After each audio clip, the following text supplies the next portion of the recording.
All right, welcome, Dr. Laurie Mintz. If I may just say this before we get started, you are a feminist author, therapist, professor, and speaker whose life work has been committed to helping people live more authentic, meaningful, joyful, and sexually satisfying lives through the art and science of psychology. You are a professor of psychology at the University of Florida, where you teach psychology of human sexuality to hundreds of undergrads a year. And you've been in private practice for over 30 years. You're the author of 2 books, Becoming Clitorate, which we're very familiar with here, Why Orgasm Equality Matters and How to Get It, and A Tired Woman's Guide to Passionate Sex. Reclaim Your Desire and Reignite Your Relationship. That one is from 2009. The last is just from 2017. So thank you for joining us again. It is just a pleasure to be with you.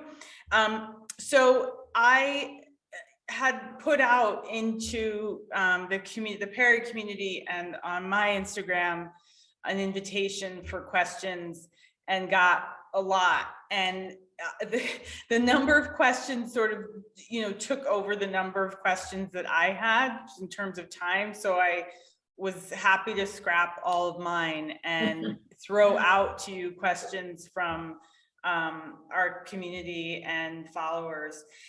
But I did want to, excuse me, because I do think it's so important, and correct me if I'm wrong if you think it's maybe not the best place to start, but I do think it's a great place to start with the anatomical basics. And your pillow, I'll never forget your pillow and sort of your demonstration, and you could pull it out if you want or not, but I like, you have it at the ready. Yay, there she is.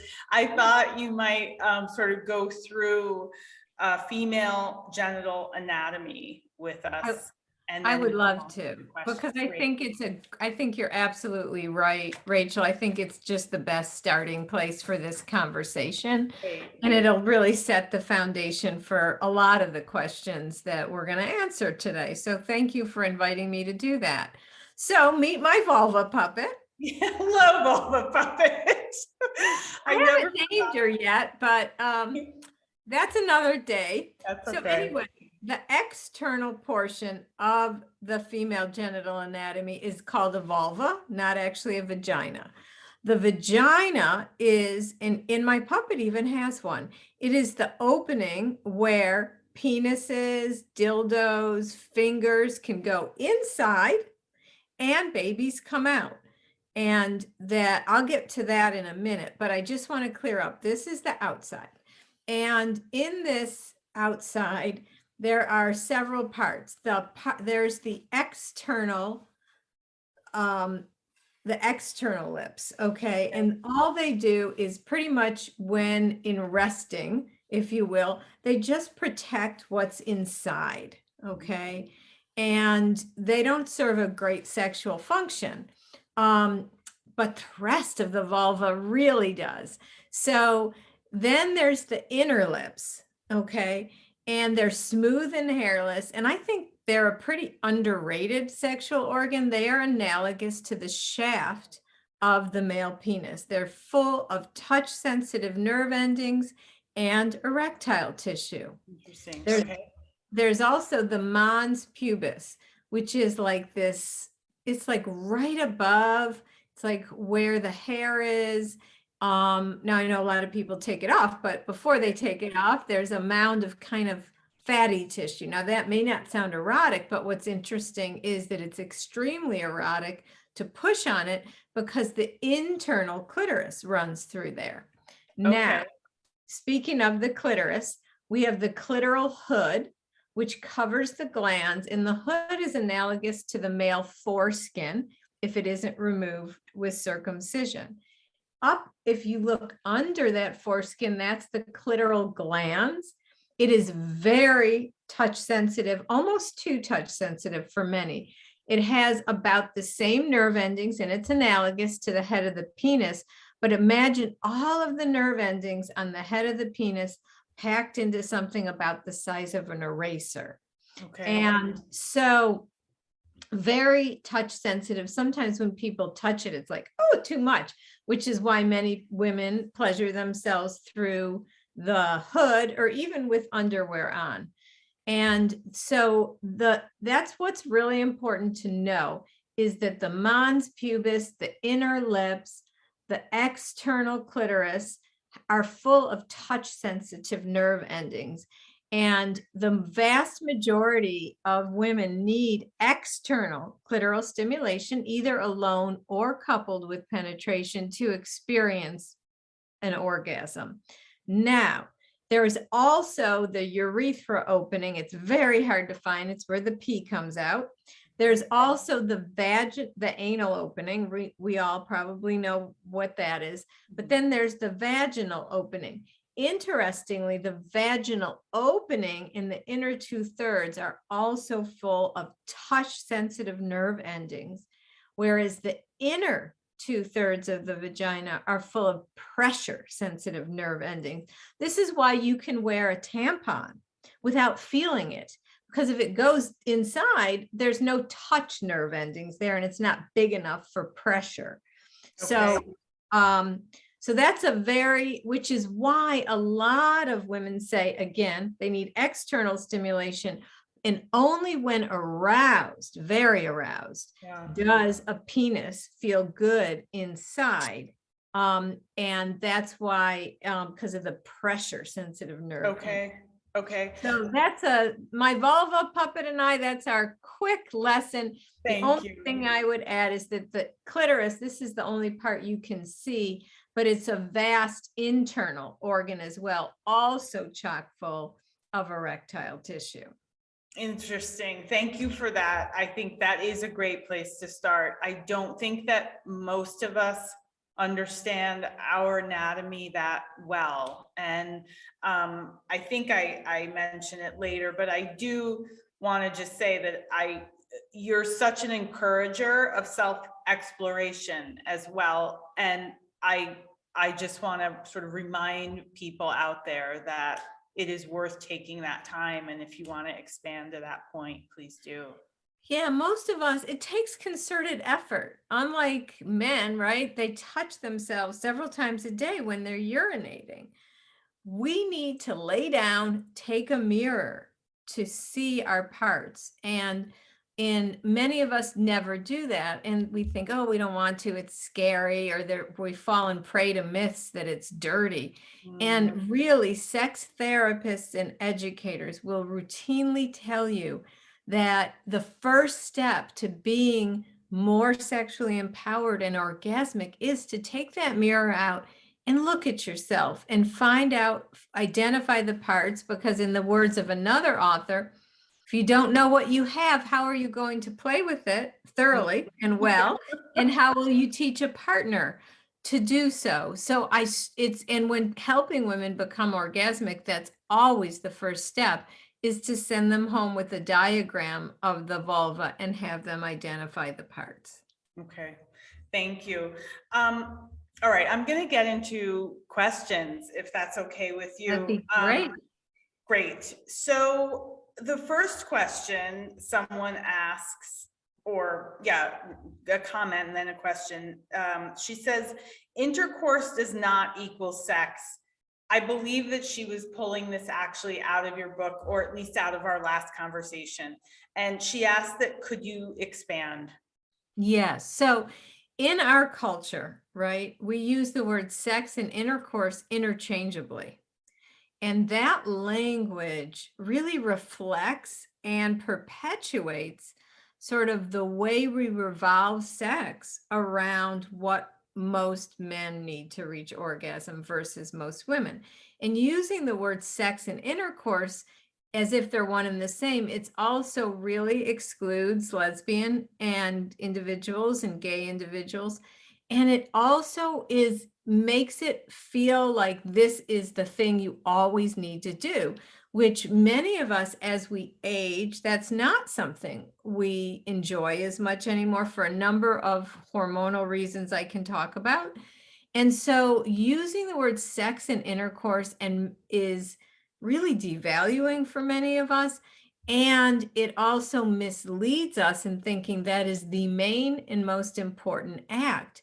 And when Everything you do is sex with your partner. And most women, as I said, don't orgasm from intercourse. So if you really think about that, we're using the word sex to describe the way one half of us orgasm, not the other. And we use foreplay for the word everything that comes before, a lead up to the main and most important event. And you've heard me say this before, Rachel, and I say it again, just for thought provoking, that if we named things around female pleasure, we would call foreplay sex and intercourse post play. Yes. And can you tell us why again? Because again, intercourse is where most men orgasm. Foreplay is where most women orgasm. So we're even naming the act around that. And in the movies portray that, and all of those images of women having fast and fabulous orgasms from intercourse alone are lies, and the language reflects those lies. And I'm not suggesting we reverse the tables and turn the tables, but I am suggesting that one route to sexual empowerment is changing our language and calling intercourse, calling oral sex, and vibrator stimulation, and considering it all equally important to sex and sexual pleasure. I love that comment you made about changing, excuse me, our language. And one of the reasons why is because thinking ahead to so many of these questions that came in, I could feel from some of the women who asked questions that there is this kind of like weight that they are carrying around a construct that everybody's accepted that says that sex is intercourse, is ultimately about male pleasure. And I love that you just said changing the language is sort of a start to changing the whole construct, really. Absolutely, because the language reflects and perpetuates it. So if we can change our language, maybe we can change this. And interestingly, there was a study, and I love this when I talk about language, that women who are more comfortable saying the word clitoris are more orgasmic. Really interesting. Yeah. Well, and it makes sense, right? Because if you're willing to name and label your most orgasmic organ, you're probably going to be able to give directions and talk about it. Yeah. So I often joke, stand in front of the mirror and say clitoris 100 times until you're comfortable. Okay, I love it. Thank you. Okay, the next question is, all these questions were so great, I thought, by the way. They are, yes. This one I really appreciated too. What's so bad about faking it? Sometimes I just want to get it over with and give my partner it gives my partner pleasure to make me happy, and then he's done faster. Okay. So I get that, and I understand that, and that's a very common reason for faking, to make your partner feel good, to have sex be over with. But by faking, you are teaching your partner and reinforcing your partner who really wants to give you pleasure to do exactly what doesn't work for you. And based on that reinforcement, they'll keep doing what they think is working. And you might not then get the experience of the real pleasure that you want and deserve. And it's okay not every encounter, you hear me talk about the orgasm gap a lot, the cultural, finding that women have fewer orgasms than men. That doesn't mean that a woman has to orgasm every time she has a sexual encounter, nor does a man. And I strongly recommend more honesty, saying, I didn't orgasm, but it's okay, I'm not in the mood tonight, or telling your partner what you need. Now, I often get the question when I talk about this, okay, I get it, but I've been faking for 30 years. I got that once. What do I do? Because the more you fake it, I get going down that path and staying on that path, but then it's hard to turn around because you have to reveal something that you haven't been truthful about. And that's very scary. So a lot of times I say to people, don't bother with that. Say something like this instead. I was watching this conversation on this, this app that I have and follow. And they were talking about how a lot of women's orgasms are really enhanced with vibrators or external clitoral stimulation, or by the woman touching herself during intercourse. And wow, I love our sex, but I'd love to see about enhancing it. Oh, I love that. Why don't we give that a try? Yeah, Yeah. that's a great idea. Thank you for that. And I know we're going to revisit that in a second because it comes back again. But this next question, someone asks, painful sex. I have it. I have friends who have it. My sister has it. Can you talk about this? And do you have any suggestions?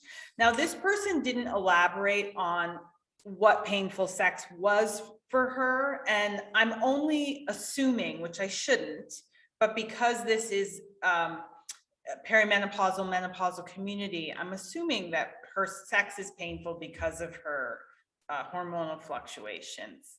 Yeah, so let me give a little intro to painful sex and the causes and the solutions. Right. First of all, it's extremely common. 30% of women indicated they had pain at their last instance of penetrative sex. Now, sadly, very few told their partners or stopped. They just sort of, bared it. And what I want to say to everyone listening, sex is not supposed to be painful. That's another myth, like, oh, don't worry, it's supposed to hurt. No, it's supposed to be really pleasurable. And if you are struggling with pain, you have every right to say, stop, that hurts. And a partner who cares and loves you, they're not going to want to hurt you. So what are the causes of painful sex? First of all, there are many. And most commonly, the two most common causes are medical, which I'll come back to in a minute, or not being aroused enough prior to penetration. So when you become aroused, your vagina does two things. It becomes what I call a wet tent. It lubricates. Now, I want to say something about that in a moment. It also, the cervix pulls up and out of the way. If you have intercourse before the cervix pulls out of the way or before there's enough lubrication, that's going to hurt. Okay, the penis can hit the cervix, for example. Now, so you got to be aroused before penetration. Now, in terms of lubrication, many of us do not produce enough lubrication on our own. There's nothing wrong with you. And some of us, we say, oh, I feel real turned on, but my parts aren't lubricating. Or sometimes we're lubricated, but we're not turned on. That's called arousal non-concordance. It's very common. So lube is store-bought lube. Good store-bought lube is your friend. And the best lube for penetrative sex is either a hybrid lube, which includes water and silicone, or just a silicone lube. Now, if you're using a silicone lube and a sex toy, if it's not a high-grade medical quality silicone toy, do a little spot test, make sure it doesn't get gummy or sticky. Okay. So that's one big reason. You're not aroused enough, you're not lubricated, you're not using lubrication. Then there's a host of medical issues and life stage and lifestyle issues that can lead to painful sex. So you really need to see a physician.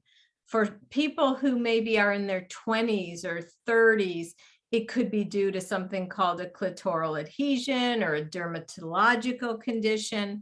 And there are treatments for that. Okay.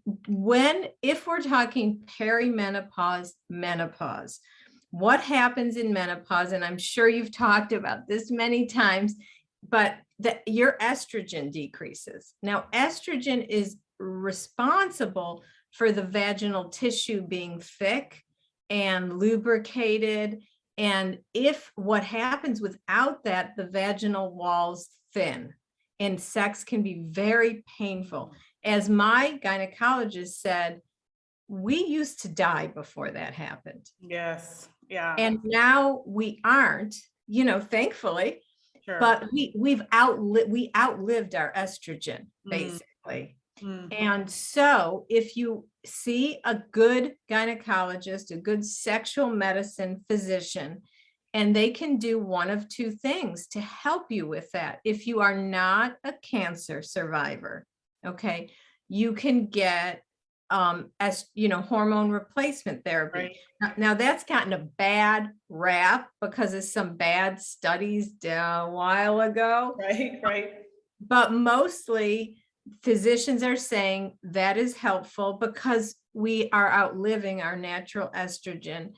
If you're scared, talk to your physician. There's also vaginally inserted estrogen that even cancer survivors can have, according to most gynecologists. I'm not a physician. I'm just telling you what I've learned from my many dear colleagues who are. And that will help moisturize the tissue and make sex less painful. So painful sex is generally due to lack of arousal or a medical issue. So you need to be seen by a doctor. There is one type of pain that is more psychological, and that's vaginismus, which is when the vaginal opening are muscles and they cramp and nothing can go in. But even that has treatments. See a sex therapist, a pelvic floor physical therapist. It's a team treatment, but it can be very, very helpful. Dr. Mintz, I remember from our last conversation, you're speaking about the time required, and maybe that's not the best word, but the time needed, and really there should be an invitation to taking this time, for a woman to reach that state of arousal when insertion of a dildo or penis or finger won't be as painful. Can you speak about that just a little bit? I know it's a bit of a segue, but it's it important. Does take time. It correct? Does take time. I mean, some people are fast, there's variation, but the average is anywhere from 20 to 45 minutes of arousal before you're ready to have penetration. And I don't know the stats for older women my age. I call myself an older woman, but I'm talking about compared to my students, my college students. Right. The average amount of time that the college students are spending in preparation, foreplay, if you will, prior to intercourse is less than 5 minutes. Wow. Which is why many are having pain. So when people say, well, how long does it take? My answer is as long as you need. As long as you need and feel empowered to take the time. Okay, thank you. Thank you for that. All right, next question. This woman asks, I feel it's weird and embarrassing and kind of dumb to use a vibrator, but I realize I may never have an orgasm without one. Help. What can I do? To just get over it? Absolutely. I love that question. I love talking about vibrators. Yeah. In fact, Rachel knows this. I almost even wore vibrator earrings yes. for the show, but I decided they weren't a great match. Yeah, they didn't match my outfit too well. So let me tell you about the science behind vibrators. Okay. We know clitorises and penises actually, because as my colleague, Dr. Rachel Rubin has taught me, penises are just big external clitorises. So both clitorises and penises actually love the feeling of vibration. And women have been using vibration for centuries. Did you know that in the old days, I think I told you this last time. I learned this from you, yes. Women used to put bees in a box. And what happens, right? And then they hold it to their genitals. So we know vibration is a sensation that is very erotic for clitorises. We also know from the research that women who use vibrators have more frequent and easier orgasms. and that a man's acceptance of his partner's vibrator use is strongly correlated or related to her sexual satisfaction. So it's not stupid at all. It is something sex therapists recommend routinely. And a lot of women don't even have their first orgasm till they have a vibrator. I can stop there. There's a ton of myths, like they're addictive, they'll replace men, and I can address those if you want, but I want to make sure that we have time for the other questions that came in. We can circle back to that then if you like, but I did suspect from the wording of that person's question that, because she said, I realize I may never have an orgasm without one, just made me think perhaps she has not had one yet. Yeah. So I'd say get one, get some lube, get a vibrator. And I always recommend doing it on your own first. Okay. And because the most essential step to orgasm with a partner is getting the same stimulation you get alone. So figure out what you need alone and then bring that into partner sex. And you mentioned a few minutes ago, a medical grade vibrator. How would anyone know what they're purchasing? Yeah, I mean, you can get vibrators. There's so many wonderful ones on the market. Lelo, L-E-L-O, is one of the few companies that makes their vibrators out of medical grade silicone. So it's very, very body safe. And it's so high quality that they can mostly be used with silicone lube, which is not true of most other silicone vibrators. Okay. All right. Thank you. Okay.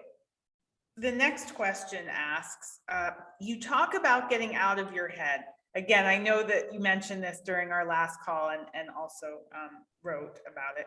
Can you talk about that some more? What you mean and things I can do? And then I added, because I know, I believe this is an important connection, is mindful sex. Yes, that's where I'm going. So, and I'm so glad I can't talk about this, like vibrators and mindfulness. I could talk about all the rest of my life. So I don't mind going over it again. It's all so very important. So let me give a quick first of all, let me go and say this. Most of us are too up in our head all the time. Okay.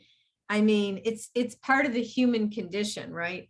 Our brains do this amazing thing. We can think ahead to the future and we can think back, and that helps us solve problems and it helps us learn from our mistakes. And when we're using our mind that way, looking ahead, looking back, that's great. But when we're thinking about things without problem solving, that's anxiety. That's our mind just woo. And believe me, I have a lot of anxiety. So I relate. Okay.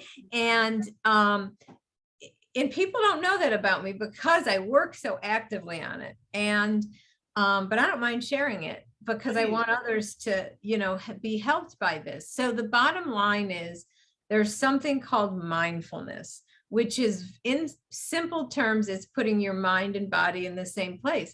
How many times have you been talking to a friend and all of a sudden you realize, oh my gosh, I missed the last 5 minutes of what she said.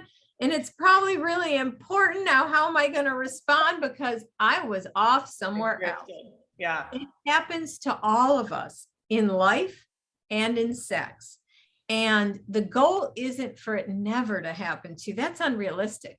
The goal is to really quickly recognize when it happens and to bring your mind back to your body. So how do you do that? You do this with mindfulness.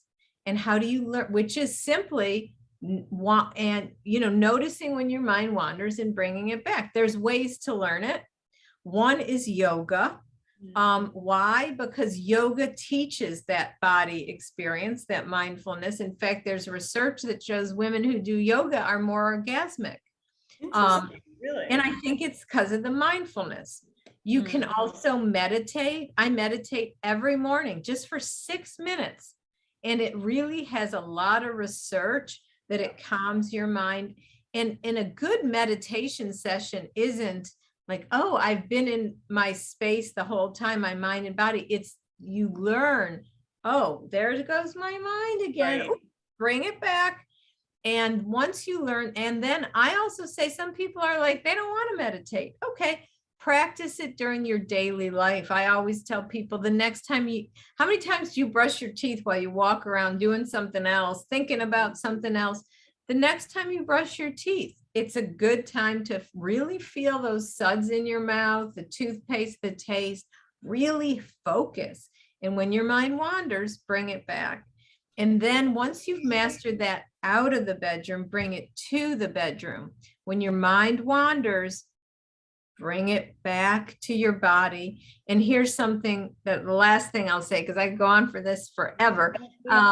Thank you, is that there's really interesting research showing that the brain state when they do MRIs right before orgasm is the same as the brain state of deep mindfulness meditation. Really? That's fascinating. Isn't that? Yes. Because what that shows is deactivation of that thinking, self-monitoring is essential to orgasm. And we all do it. It might be, oh, how do I look? How do I smell? Am I going to orgasm? Or it could be like, oh, I forgot to return that email. Right.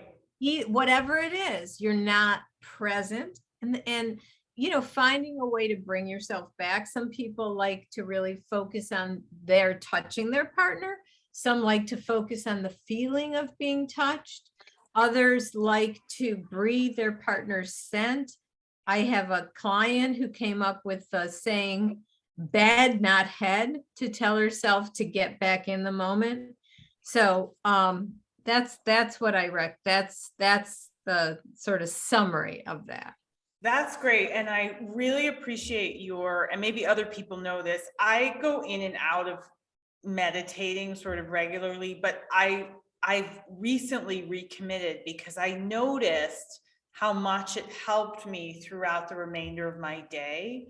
And I love the example you gave of paying attention to the feeling of brushing your teeth, because you can apply that to a million other things during the course of your day, and just sort of checking in to how it feels, the motion feels, the taste is, the sound is, whatever it is that you're doing kind of helps you connect the mind and the body. And I really appreciate that. Yeah. And if I could, let me share, I've told meditation gurus this, and at first they laugh, and then they're like, that's kind of cool. Yeah. I want to share because a lot of your listeners are very busy women, yes. Right? And they're not going to want to sit and meditate for an hour or even.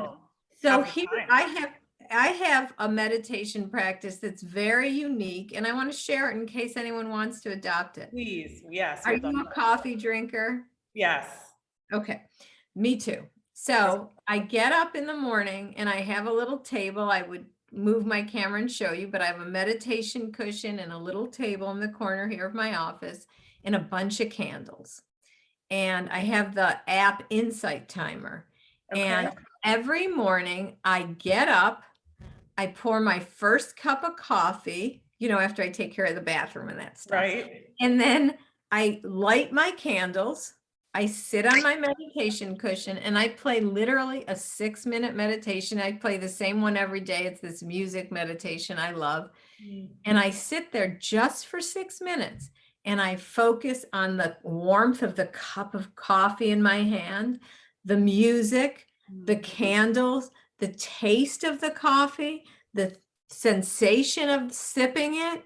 And by the time I'm done meditating, I've had my first cup of coffee, and I have focused on sensation, the candles, the music, the warmth, the taste. I think too, if I can just say this one last thing about meditation, what I'm also hearing you say is that meditation doesn't necessarily have to be about sort of forcing your mind to focus or whatever we think it is.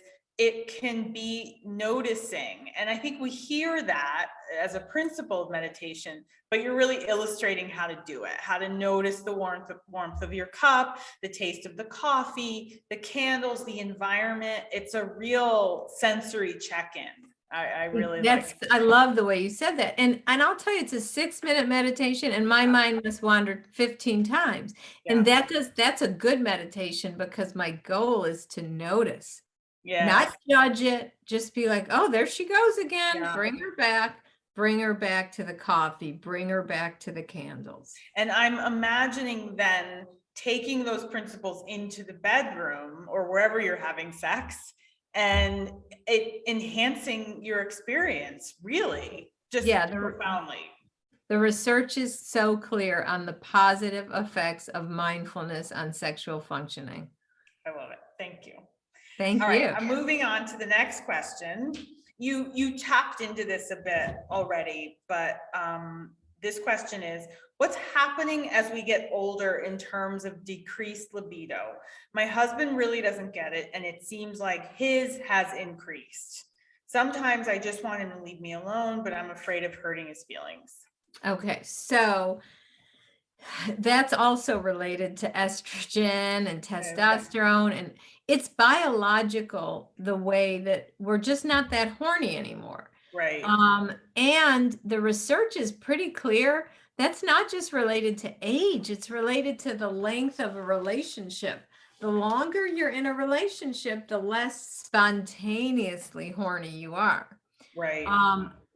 But what, and I think this leads into another question, so I'm going to go ahead and go there. Sure. But there's two types of sexual desire, although we only hear about one. There's what's called spontaneous sexual desire. I'm horny. Okay. And that's what decreases as we age and in the age of a relationship goes on. Then there's something called responsive or receptive desire. And it's the idea of, I know it's going to be good when it gets going, but I have no interest in but you can use that receptive desire. I'll feel closer to my partner after, I'll sleep better, I'll feel happy, I'll feel peaceful. And then you can have sex to get horny. And I don't mean intercourse, I mean the whole broad thing. Yeah. Have sex to get horny rather than being horny to have sex. And a really good way to do that is with scheduled sex, which I know you have a question about. So it's biological, it's normative. There's a book by Wednesday Martin called Untrue.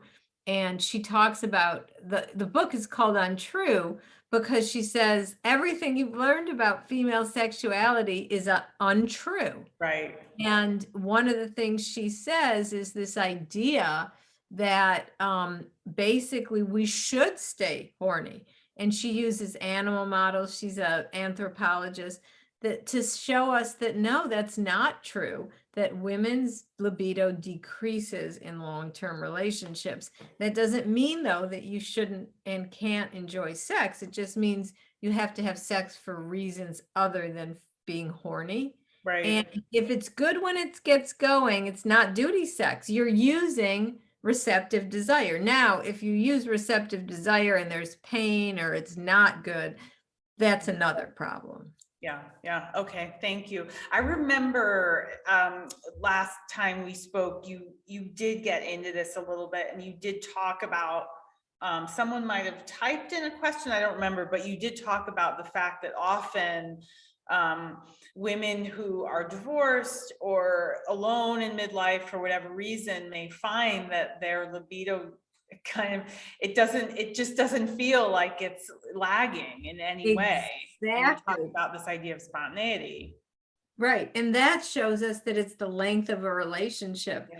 And it's not just menopause, right? Because menopausal women in new relationships are horny. Right. That's what you said. Yes. Yeah. Okay. Thank you. The next was just a statement: sex and stress.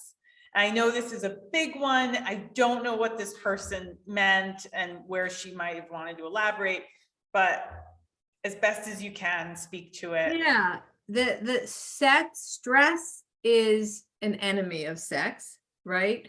Because just like mindfulness and lube are sex's best friend, stress is an enemy.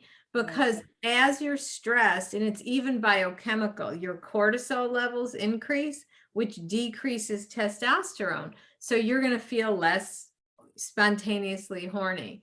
Also, your mind is going to be more distracted if you're stressed out about something. I know I was going through something in my personal life a while back, and certainly affected my sex life, even though this is what I do for a living, because my mind was elsewhere.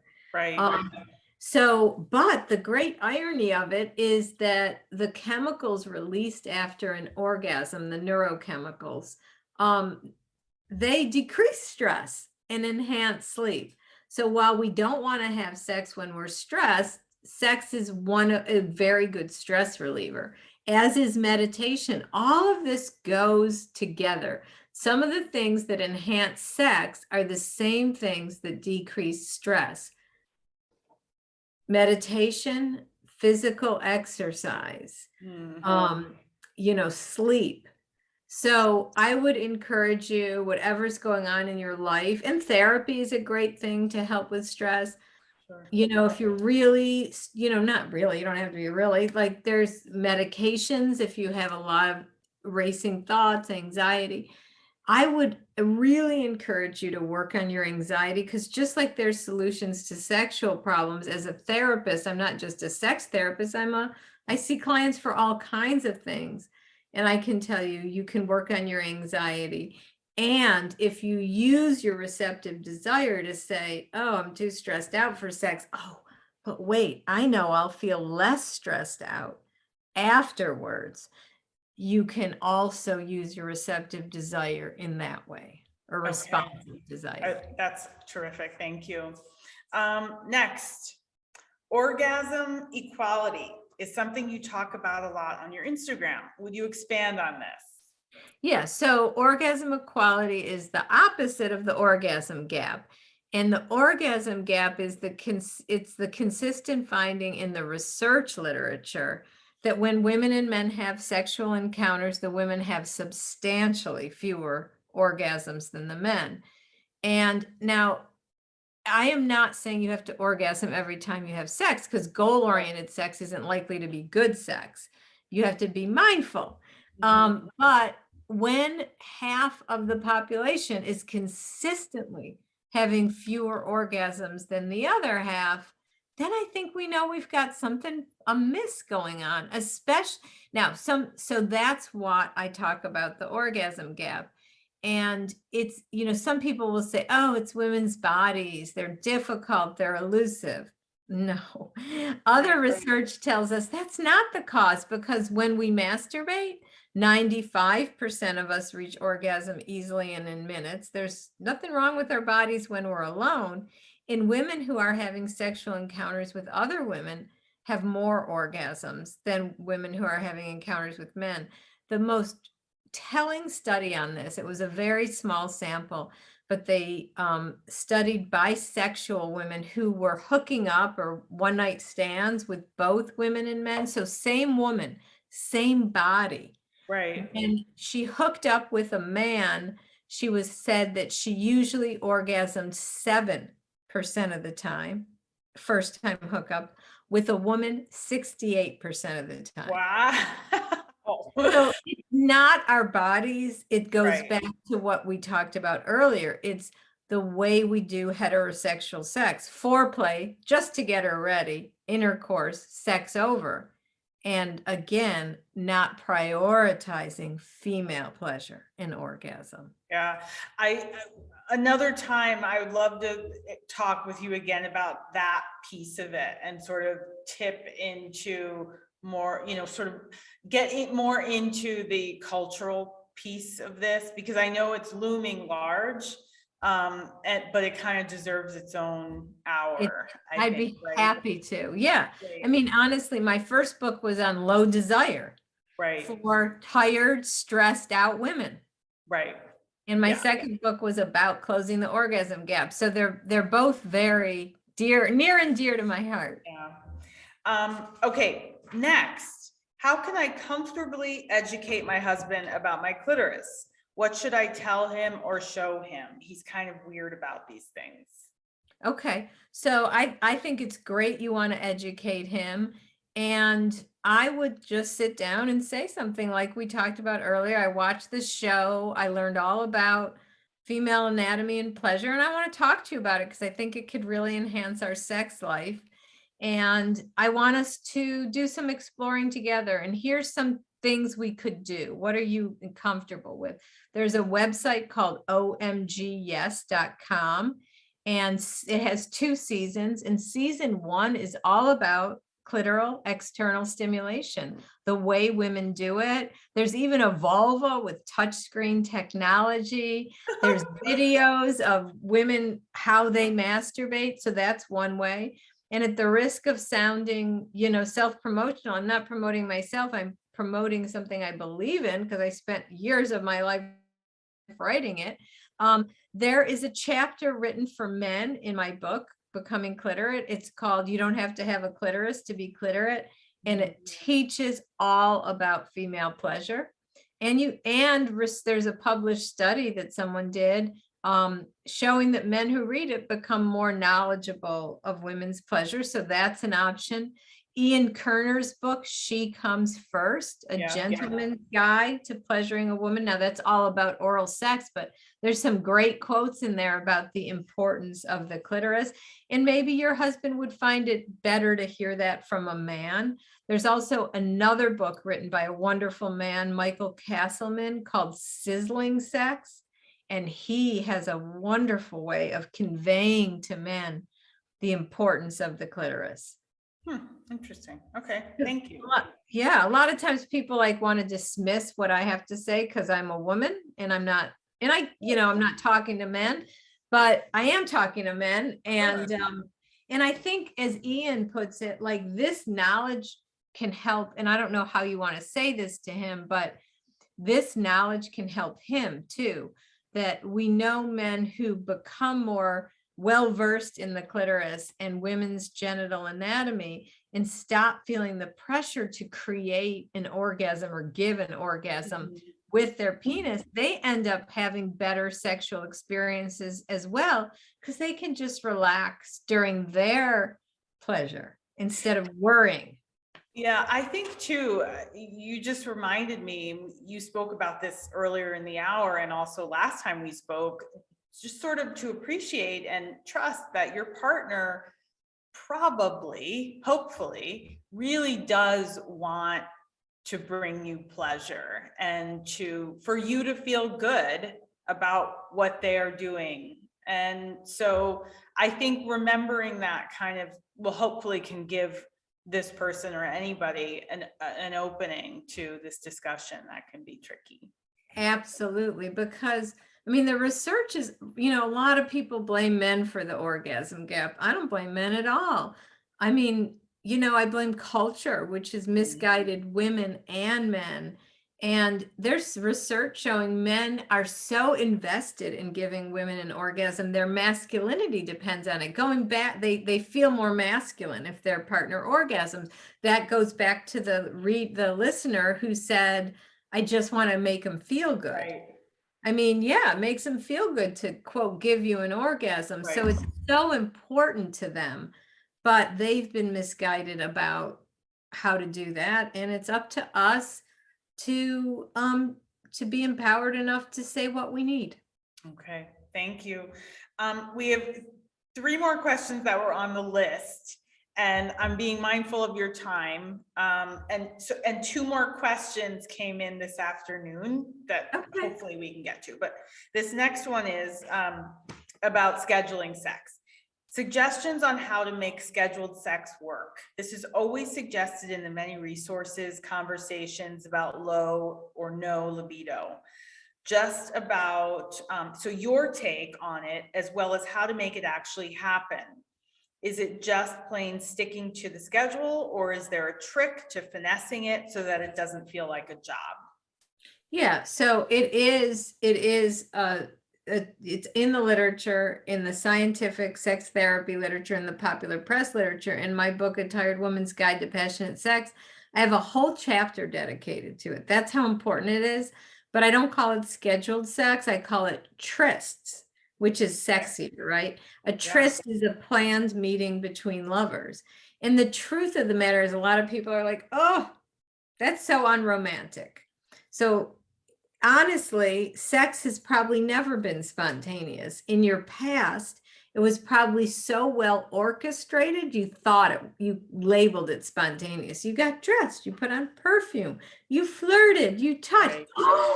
Right. The night ended in sex. That wasn't spontaneous, that was well orchestrated. So first, let's give up the idea that sex should be spontaneous. That's another lie the culture has told us, number one.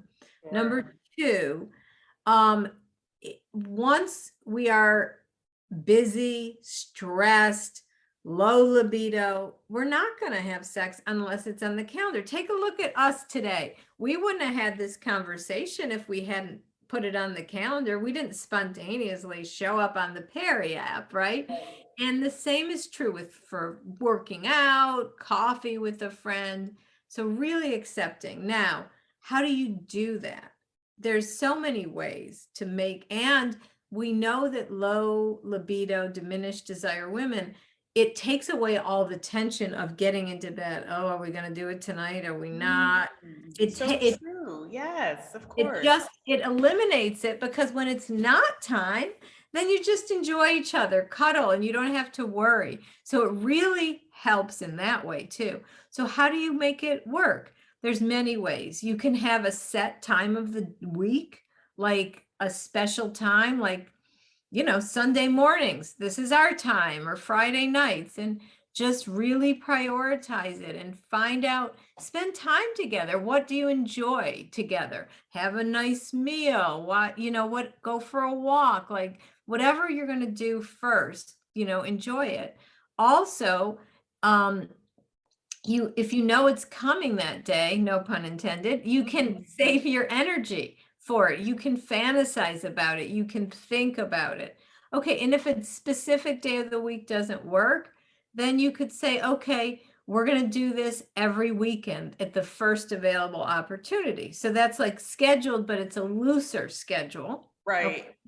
There's the other way to do it is, I don't love this one, but I've recommended it because sometimes it's all that works. We know it really works for low desire women for all the reasons I just said, but sometimes partners cannot get on board with that. And so then I say, okay, make a surprise tryst, especially if you have a partner who's like always ready. You decide when you're going to say, hey, let's have sex. He'll think it's spontaneous, but you know it's planned. And that way you can save your energy, you can fantasize, maybe even want to read a little erotica or something first. But so that's a way to make it work. And people always ask, okay, so say we have this schedule, but I don't feel good. That's fine. Like, it doesn't mean it's like written in stone. Yeah. But it's a plan. It's an outline, if you will. Right. If I woke up, I didn't, thankfully, but if I woke up sick this morning, I would have emailed you and said, hey, Rachel, I have to reschedule. And we would have re-put it on the calendar. We wouldn't have just let it go. And that's the same advice that I give my clients. Yeah, I so appreciate hearing that, because it really just, in many ways, is about taking the pressure off of yourself, off of your will, your wants, your ideas of what something should be like, and just sort of getting into living it out, however that Absolutely. Well said. Well said. Okay, next question. Can a postmenopausal woman have a refractory period post-orgasm? My self-pleasure practices are such that I've noticed this. I know I should enjoy myself, but what can I say? I'm a woman with a task at hand, literally. I don't just masturbate to see what happens, but if I do it on a Monday night, Tuesday morning is too soon. Twice a week is where I'm at and have been. I'm so very curious what Dr. Mintz has to say. I'm not sure that these aren't two questions. I'm not entirely sure. But the first part of it, can a postmenopausal woman have a refractory period post-orgasm? Okay, so a refractory period is a period after an orgasm you're incapable of another one. And that is, it's Oh, usually, okay. So then, all right.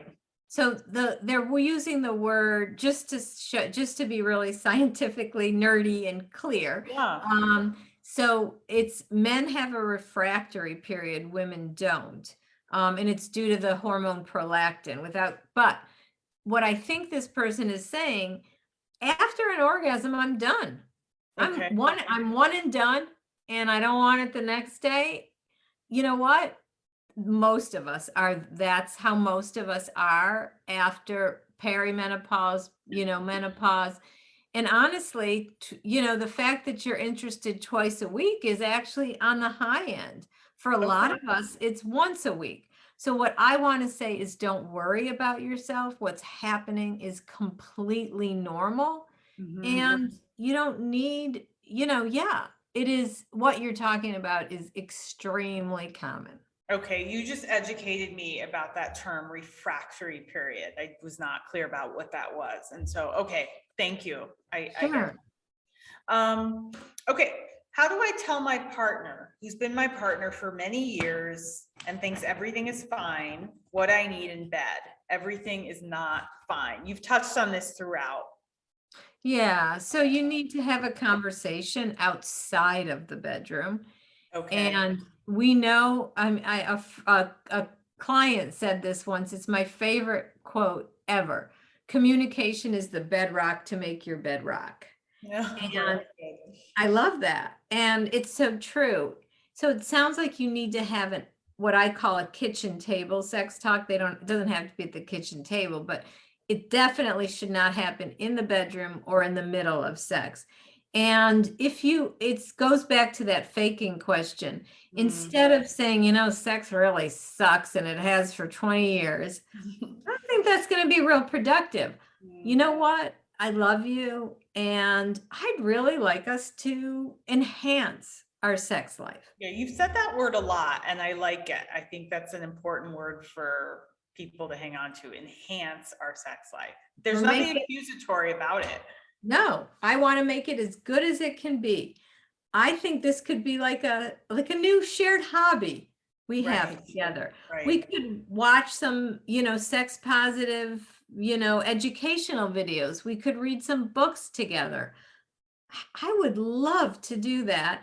And here's a couple great starting ones, and then, just and then if that doesn't work, and if your partner is really resistant to the conversation, to working on it, then I think it's time to see a sex therapist Okay, who is well trained and well versed at helping you have these yeah, conversations. yeah, You yeah, can okay. find a certified sex therapist at AASECT, AASECT.org. AASECT stands for the American Association of Sex Educators, Counselors, and Therapists. AASECT.org or com, I don't remember which, but Okay, there's a list of certified therapists by state. great, thank you. So a couple more questions came in. I want to try and get to one of them if that's okay Sure. with. Yeah. This person asked, uh, how do I get over being embarrassed about self-touch? Super common, because we've been fed, just like we've been fed a lot of lies that we should always be horny, we should orgasm from intercourse. We've been fed information about sex being dirty, masturbation being dirty. What I want to say is there is such good research of the health, physical and mental health benefits of masturbation. So just that alone maybe will empower you. And I think getting a subscription to OMG Yes can be very empowering, or go to Betty Dotson's website. It's Dotson and Ross, DODSONAND Ross, ROSS.com. There's some fabulous, empowering videos on masturbation. So immerse yourself in those, not the kind of masturbation stuff you see in porn. These are Right. well done educational resources that can really help you. Also, Betty Dotson's book, Sex for One, is a classic. Okay. Also, I love, oh, I'm blocking, I'm having a moment. It'll come to me in a Yeah, minute. There's yeah, you can let another. us know later and we can tag it to the call if you Okay, like. great. Finally, a woman asks about fantasy and feeling guilty about fantasy. And she Oh, says, I will often fantasize about other partners I've had or other partners I desire while I'm with my husband. I I am feel terrible. so glad you brought, I'm so glad you did include that question. Oh, good. Because when I was talking about mindfulness, I almost went there about fantasy. And then I was like, oh, I'm going on too long. I'll skip it. So No, I'm no, so no, no. glad we came back to this. So Great. fantasy is really common. And no matter, it's not, it is so common what you're talking about, but there's so much guilt about it. Mm, And you're not cheating. You're not, it for some people, especially those who mindfulness is way too difficult to turn their busy brain off. Fantasy is a great one. And there's a fantastic book by Justin Lee Miller called Tell Me What You Want. mm. And I was looking over there because I thought I had it right there to grab, but I don't. And it's a study. It was the most comprehensive study of fantasy ever done. And what he found is we all fantasize, and all the fantasies we're ashamed of, other people are having too. Mm. There's Fantasies nothing about, new under the sun, as they say. no, exactly, Rachel. Fantasies about other partners, fantasies about threesomes, fantasies about kinky sex. All of these things are incredibly common. So much of what I hear and these questions, if I could say, there's so much of it, it's about shame. It's Mm. about being ashamed of what is working for you. And what I want to say is try to let go of that shame, because everything I've heard today is shared experience. Yeah. Yeah. Oh, I love that. Thank you. Finally, Dr. Mintz, I would love to know, sort of what, if there's anything that you really want us to kind of leave with. And, as I was thinking this, I was thinking about your being a college professor during this time as well, when social media is so active, and there's something I think that always older women can learn from younger as well. Older people can learn from younger people as well. And I'm just wondering if you have those thoughts, that there are things that you've noticed about the younger people that you see every day that might positively impact those of us who are well past those years, and ultimately, what you'd want us to know before you leave. It's so interesting because I get the opposite question all the time. Like, what can younger women learn from older women? So I'm just going to give me a little thought here, but Oh, well, I don't want to put you on the spot, so no, don't. I'm thinking about it. I think what I would say is that this generation is so interested. They've had so many myths thrown at them, and they're struggling sexually, but they're so open and interested in learning new information and applying it. I mean, so interested. They are so enraptured with unlearning Yeah. instead of learning, I'd say. And I think that it's never too late to learn, nor is it ever too late to unlearn harmful things you've been taught. So the thing I want to share, I guess, is a final words is that you asked is, sex is a beautiful thing, but we've been told so many lies about it, so much shameful things about it, so much false information. And, if you consider this an area of growth and new learning and self-improvement, you know, I think that and is a really helpful stance.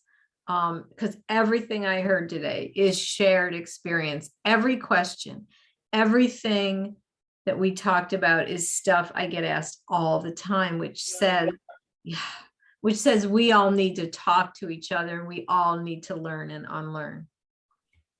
Well, we certainly start doing that with you in the room. So I'm just, oh, I love talking to you. I love talking to you too. As I said last time, I feel like you asked such great questions, and I just have this sense about like, oh, if we lived in the same town, we'd be friends. Yes, we absolutely would. I know that for sure. And I'm gonna start being in touch a little more, just like we are. I would love that. I like your whole vibe, Dr. Mintz. I really do. I love your whole vibe. So thank you. Thank you so much for this time. The community thanks you, and you know, we will meet again. We will do this again. And really, I just can't thank you enough. It's just a pleasure. And everyone thanks you as well.